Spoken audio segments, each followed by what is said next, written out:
Hola, buenos días. Bienvenidos a esta grabación por la celebración del Día Internacional de Inmunología el 29 de abril. Está realizada por la Asociación Colombiana de Inmunología COI. Un saludo por parte del presidente, el doctor Manuel Franco, y el mío, John Mario González, vicepresidente de la asociación. El día de hoy contamos con la doctora Gabriela Delgado. Gabriela es profesora titular de la Universidad Nacional de Colombia en la sede de Bogotá, es asesora científica de la Secretaría Distrital de Salud y con ella vamos a hablar del tema que nos importa en este momento, que es COVID-19 y la inmunología. Así que bienvenida, Gabriela. Muchísimas gracias, John Mario. Un saludo especial a Manuel, a todos los asociados de nuestra Asociación Colombiana de Inmunología y un feliz día a todos los inmunólogos del país y del mundo.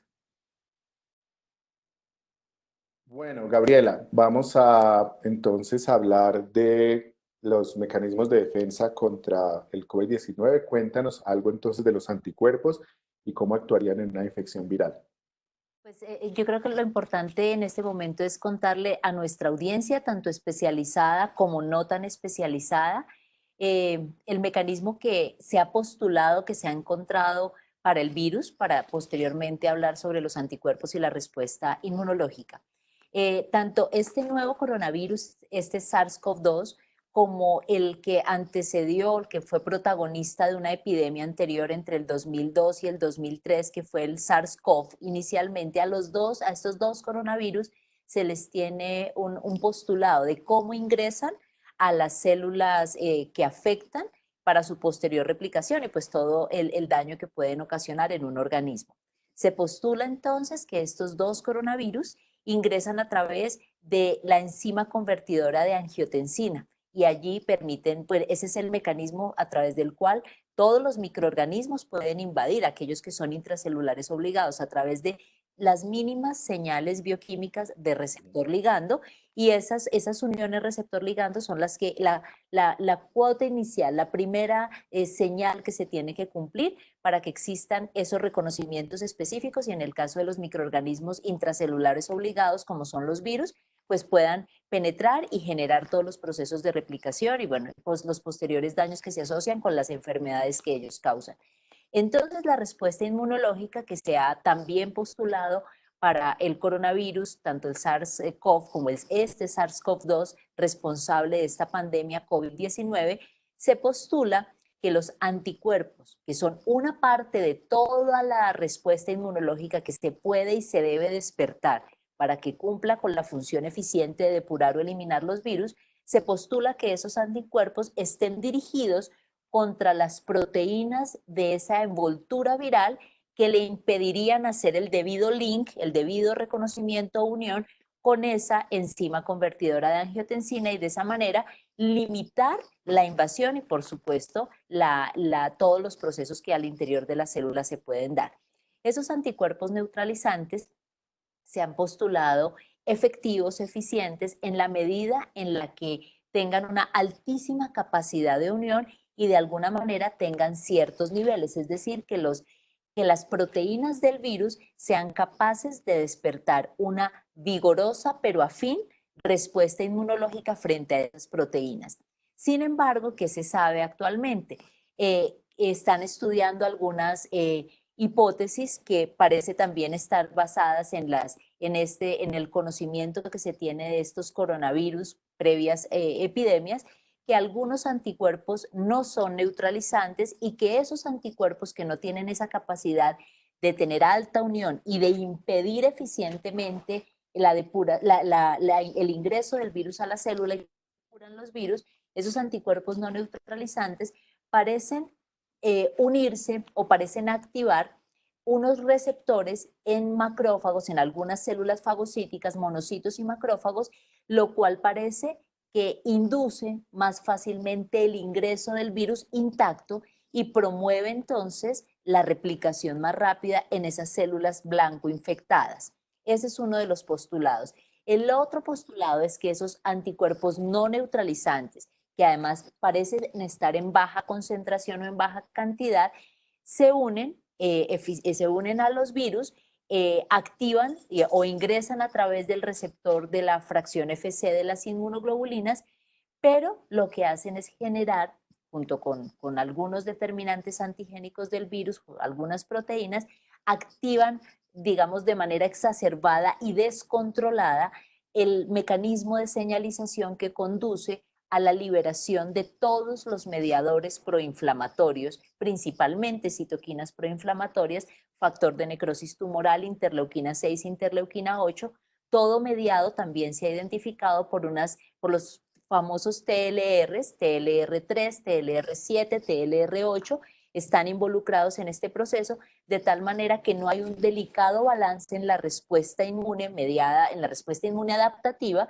sino que el descontrol es muy grande a nivel de las citoquinas proinflamatorias y eso se ha asociado con lo que hoy tradicionalmente se conoce como una tormenta de citoquinas que conduce a una inmunopatología. Procesos similares a este que acabo de describir también se han descubierto y se han descrito para el virus del dengue. Y por eso se consideran estas enfermedades dentro del grupo de las inmunopatologías.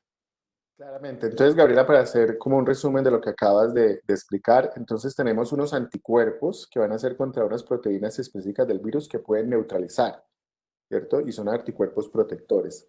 De esos anticuerpos neutralizantes ya se ha demostrado que los humanos hacemos y que se produce una buena cantidad y que nos pueden proteger.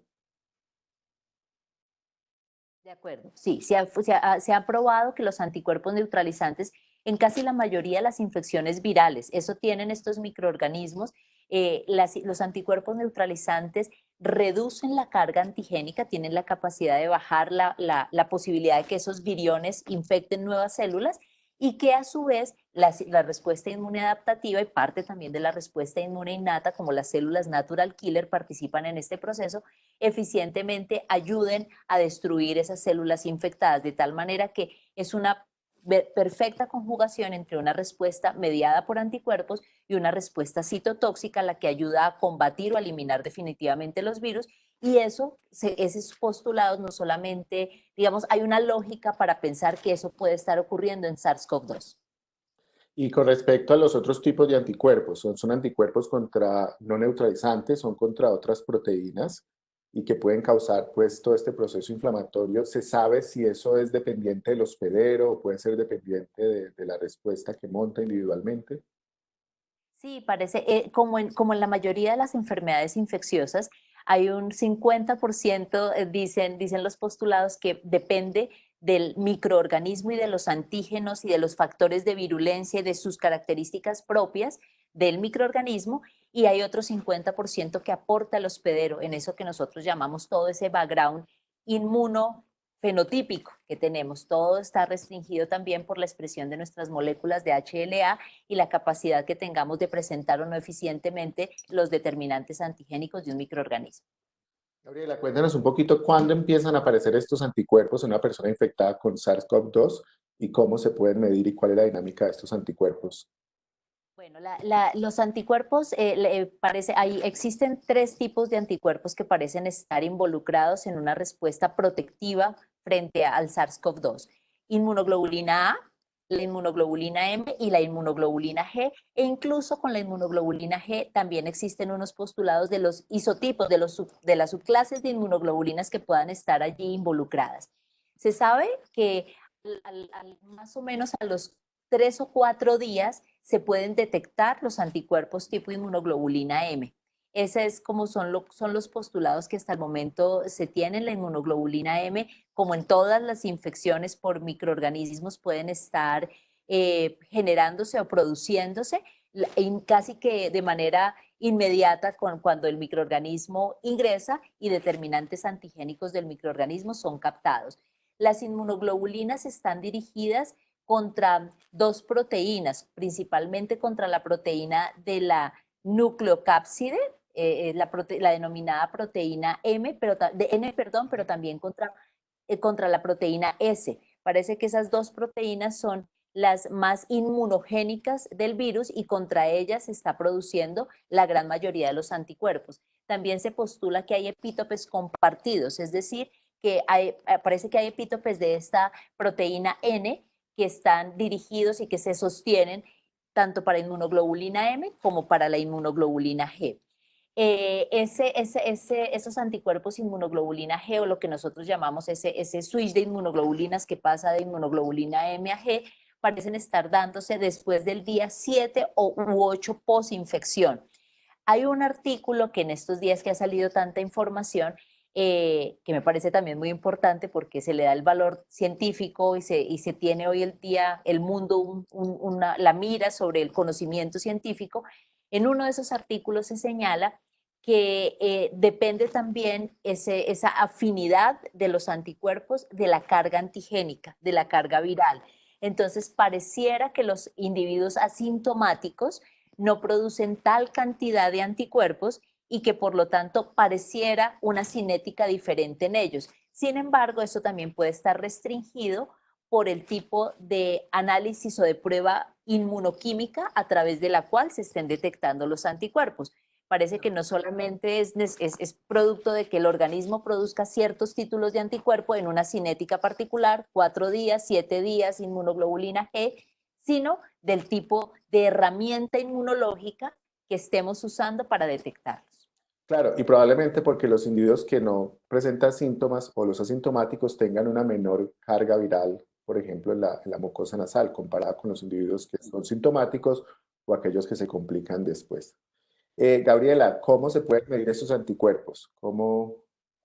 Nos hablabas de las técnicas, ¿cómo se pueden medir a Sí. través de las pruebas serológicas estos anticuerpos? Bueno, pues, existen distintas pruebas, las mismas que nosotros utilizamos en la inmunología básica.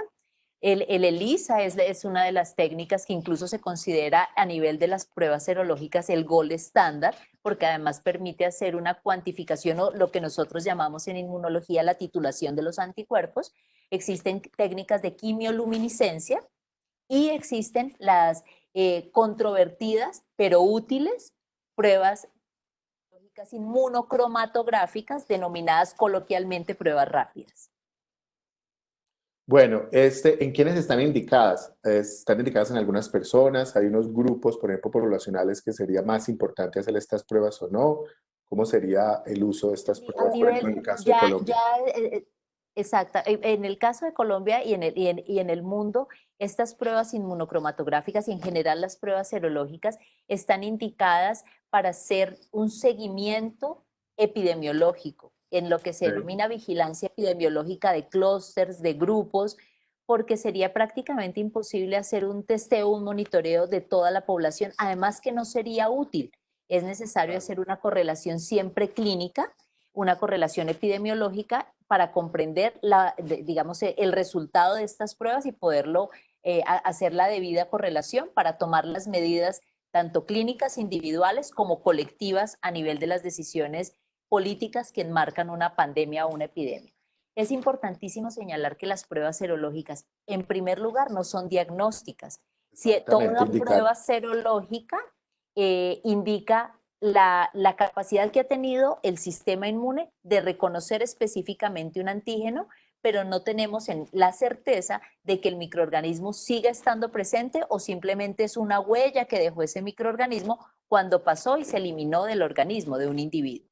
Entonces, sí es muy importante entender que no son pruebas diagnósticas las pruebas serológicas que detectan anticuerpos. Existen otras pruebas inmunoquímicas en donde se buscan los antígenos y esas pruebas, aunque tienen baja sensibilidad, sí podrían considerarse pruebas diagnósticas. Entonces hay necesidad de conocer muy bien la técnica. Claro. O sea que nos va a indicar exposición. La técnica serológica, la emisión de anticuerpos, nos va a indicar que la persona que hizo la prueba estuvo expuesta. Gabriela, Estuvo expuesta o está o está expuesta, expuesta, que exactamente. hay distintas interpretaciones, no es categórico. Podemos tener un reconocimiento de anticuerpos en un individuo infeccioso, infectado, que puede llegar a evolucionar favorablemente resolviendo la enfermedad o que se puede complicar dependiendo pues sus características particulares. Bueno, Gabriela, la última pregunta es, tú estás muy involucrada en este proceso, acaban de llegar a Colombia muchas pruebas rápidas serológicas.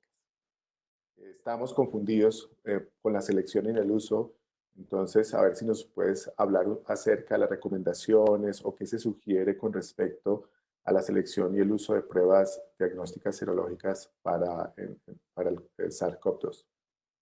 Bueno, en ese sentido es problemático y creo que ahí los inmunólogos también tenemos un deber importantísimo en términos de apropiación social del conocimiento. Yo creo que para no siempre señalar con el dedo, me parece importante reflexionar sobre nuestra, nuestro potencial pedagógico para transmitir eficientemente un mensaje en aquellos incluso tomadores de decisión que no tendrían por qué saber de inmunología, ¿cierto? Entonces creo que nos hace falta ser un poco más asertivos en la manera en cómo transmitimos esta información. Dado que ya sabemos que las pruebas serológicas no son pruebas de diagnóstico, es muy importante encontrarles su utilidad. Son útiles en la medida en que nos permiten identificar individuos que han estado expuestos y la única manera de saber si el individuo ya pasó esa etapa y pudo depurar el microorganismo y resultaría potencialmente resistente, digo potencialmente, porque también existe literatura todavía muy gris que habla de que de pronto este microorganismo se sale de los estándares convencionales y que eventualmente esos anticuerpos y en general la respuesta inmunológica no sería lo suficientemente protectiva frente a reinfecciones. Y ahí sí estaríamos en un escenario completamente distinto que se saldría de cualquier expectativa y que incluso no nos... Tema controversial, pero que estamos aprendiendo, porque el tiempo, todavía estamos en un tiempo de la epidemia, si calculamos que empezamos en diciembre, pues vamos a tener que pasar más meses, un año, para saber si esa respuesta o no a largo plazo se mantiene y si es protectiva o no. Pero peor aún, es que si nosotros estamos esperanzados en una vacuna, con esos postulados que la verdad es que no he visto ninguno, o sea, han sido casos que como en cualquier enfermedad infecciosa, su respuesta inmunológica no es lo suficientemente específica y le permite reinfecciones, ¿cierto? Eso se pasa con todos los Esa microorganismos. enfermedad es infecciosa, sí. Pero si nosotros no tenemos una certeza, de lo contrario, estaríamos en problemas incluso para el diseño de las vacunas, que las vacunas están buscando es una inmunidad protectiva a largo plazo. Entonces, bueno, o a un plazo al menos que proteja de las reinfecciones.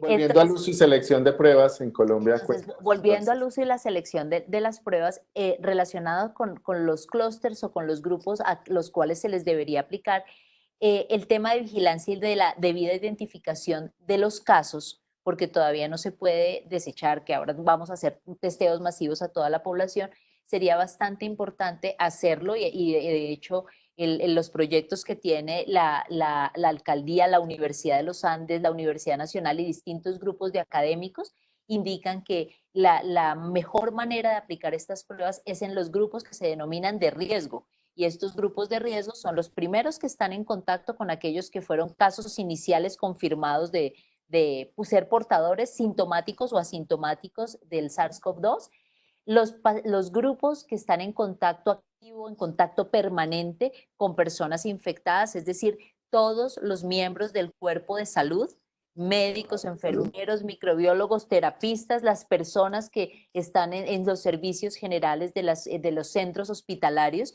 que van a estar en contacto. Esas personas se consideran un grupo de alto riesgo a los cuales se les debe monitorear permanentemente su cero conversión, su presencia de anticuerpos junto con la prueba molecular, porque la prueba serológica negativa es la más riesgosa, es la que genera falsas seguridades. Puedo tener en esa ventana inmunológica que ocurre también para todas las enfermedades infecciosas, donde las técnicas por medio de las cuales se detectan anticuerpos no son lo suficientemente sensibles, me reportan un negativo estando yo infectado o siendo infeccioso. Entonces, ese es lo más complejo de interpretar. Una persona que pueda dar positiva también tiene unas implicaciones el reconocimiento de esas inmunoglobulinas. Hoy en día nuestra oferta y en el mercado serológico y de detección se ofrecen estas pruebas inmunocromatográficas que detectan dos inmunoglobulinas. Eso a nivel individual tiene un significado muy importante, donde se detecte solamente la inmunoglobulina M, se podría hacer una asociación con infección reciente y se deben esos individuos monitorear con mayor atención. Aquellos individuos que presenten reconocimiento de las dos inmunoglobulinas igual acompañado de su prueba molecular implicaría o tendría distintas interpretaciones. Si además le da una prueba molecular positiva, su aislamiento físico y social tiene que ser inmediato hasta que la prueba resulte negativa, o puede dar una prueba molecular negativa, en cuyo caso la posible interpretación sería que el individuo resistió la enfermedad y que puede, digamos, entre comillas, estar tranquilo porque es un individuo que, como en otras enfermedades infecciosas, naturalmente y depuró el microorganismo y por lo tanto no va a desarrollar la enfermedad. Esos son los postulados hipotéticos. ¿Qué ocurre con nuestro mercado de las pruebas serológicas?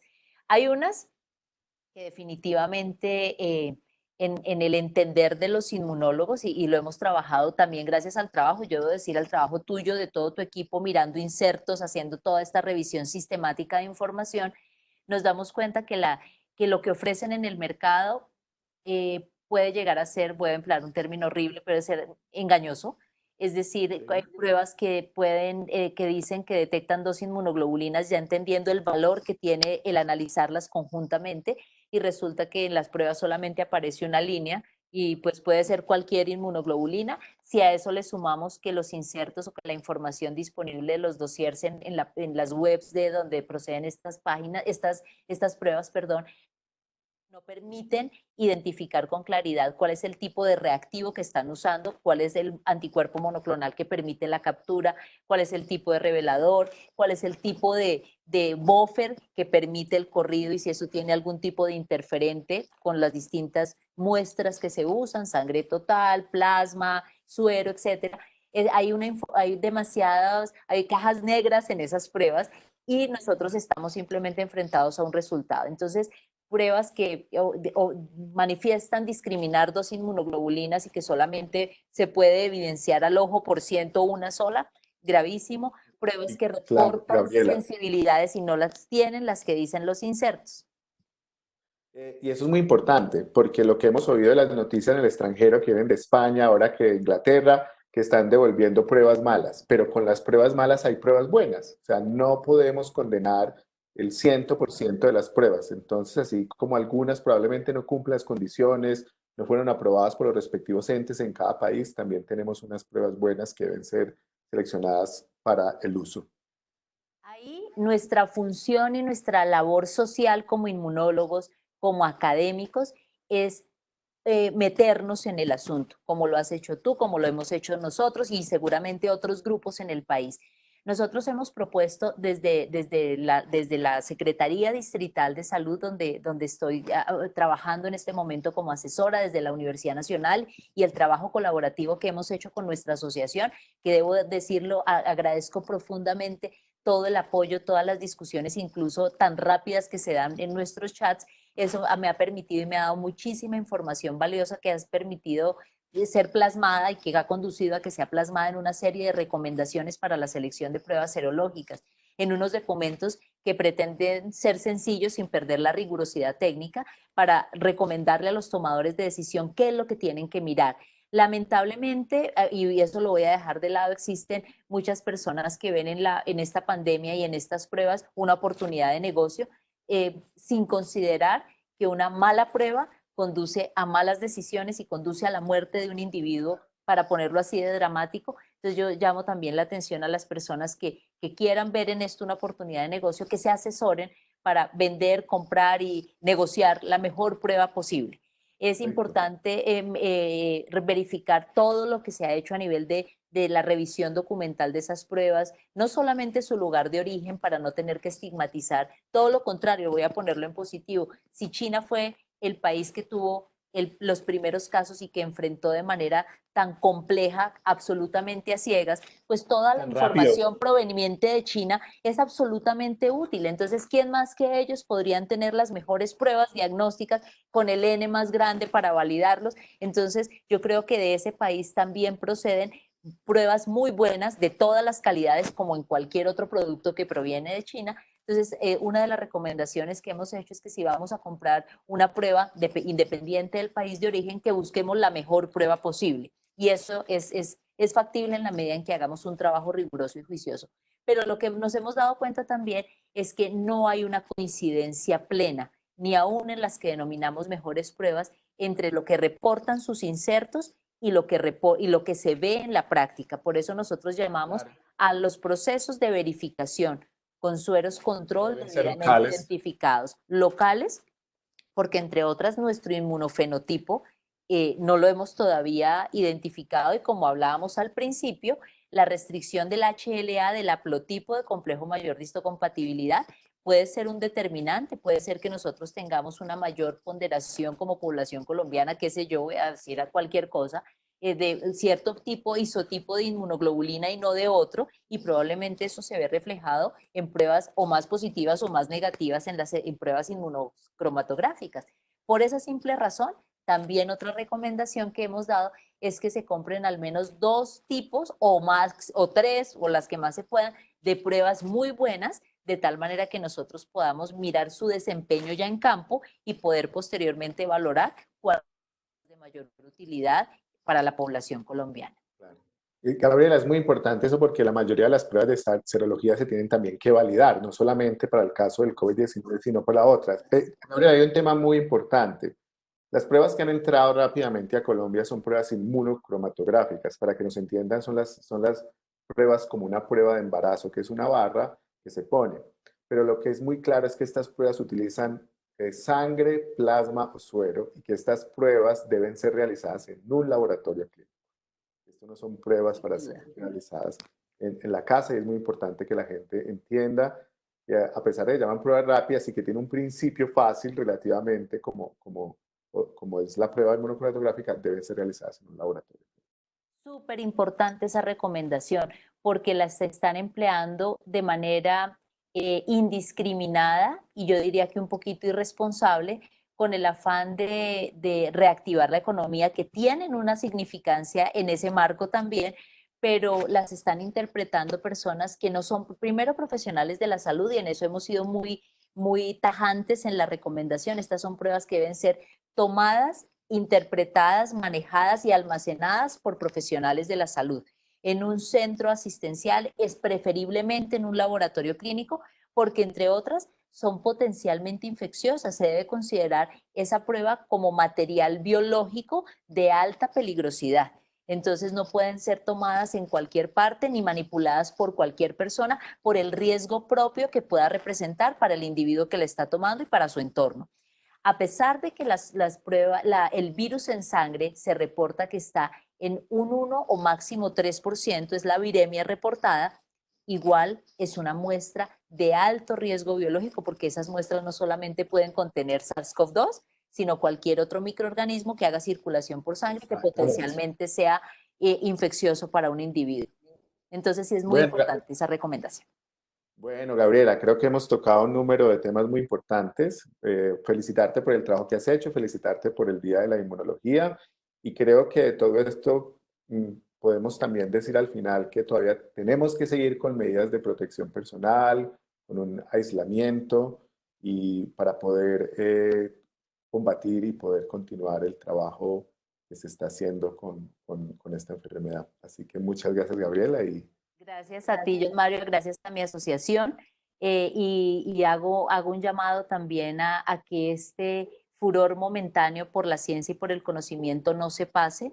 Nosotros en este país, en Colombia, hemos demostrado que a nivel de las ciencias básicas y de las ciencias clínicas, de las ciencias biomédicas en general y ciencias de la salud, tenemos un potencial muy grande, entre otras derivado porque así sean pocos pesos, diciéndolo coloquialmente, hemos tenido desde hace algunos años el Fondo de Investigación en Salud.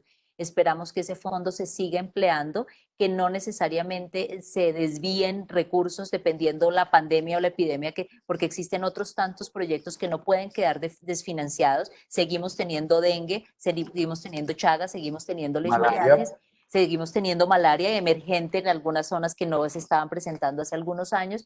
Entonces yo creo que es un llamado también a que nos hagan parte activa del diseño de las políticas públicas traducidos en convocatorias, porque no puede ser que se reemplacen rubros dependiendo de la epidemia que vaya surgiendo, sino que se haga un diseño de política pública racional y eficiente para que todas las otras investigaciones sigan avanzando y atendamos debidamente a la pandemia que estamos viviendo. Vale, perfecto. Muchísimas gracias, Gabriela, y un buen día.